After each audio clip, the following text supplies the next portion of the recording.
Hey, it's Clay Trader, and this will be a video chart on ticker symbol DCTHD. We will take a look at the 30-minute time frame. Real quick, what do I mean by 30-minute in case maybe you're new to charts? Instead of each one of these representing 1 day's worth of price action, which is what you would normally see, each one represents 30 minutes. So while this here may look like several days worth of time, it's actually today's price action broken down into 30-minute time slices.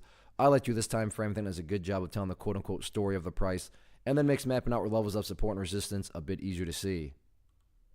So I don't mean to state the obvious, but I will anyways. Quite a bit of selling pressure showed up in this one today.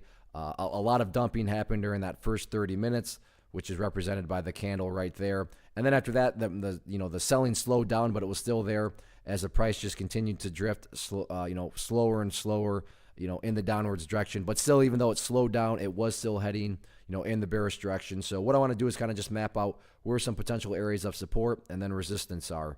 The first thing to note is that towards the end portion of the day, the price started to level off a little bit.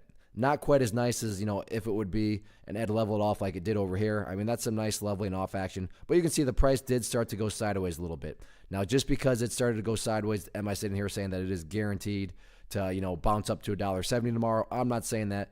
But at least it seemingly right now, the bulls are trying to get a grasp on things. They could very well lose the grasp, but it's at least logical to say, I wonder if the bulls have a grasp and they're going to have some sort of bounce.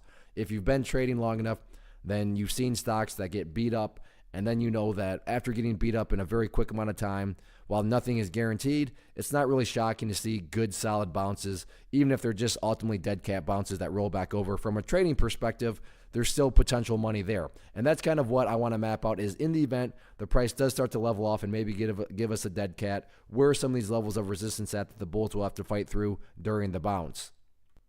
The first very important level of resistance comes from the former area of support, and that is right over here at about $1.03, give or take. But $1.03, that initial level of resistance, and that's coming from a foundational principle in charting, which states when levels of support are broken. So let's just first establish the fact that at one point this was an area of support. So when they are broken, which is what happened right there, they do tend to act as resistance. So $1.02, $1.03, right around that first initial area of resistance. And then the next key one to keep an eye on is going to be that purple line right there, which is the famous 50-period simple moving average.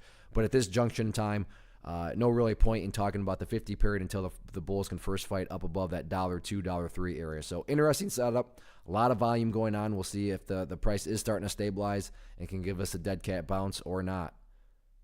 One of the biggest questions that I get is, hey Clay, how do you find the stocks that you trade? So what I've done is put together a free resource guide where I talk about the tools that I use to locate stocks that I find interesting and think may have potential. So if that sounds like something that could add value to you as a trader, then click on the image that is up on the screen right now and I will email you the guide. The guide itself is very short and to the point, and best part, it's completely free.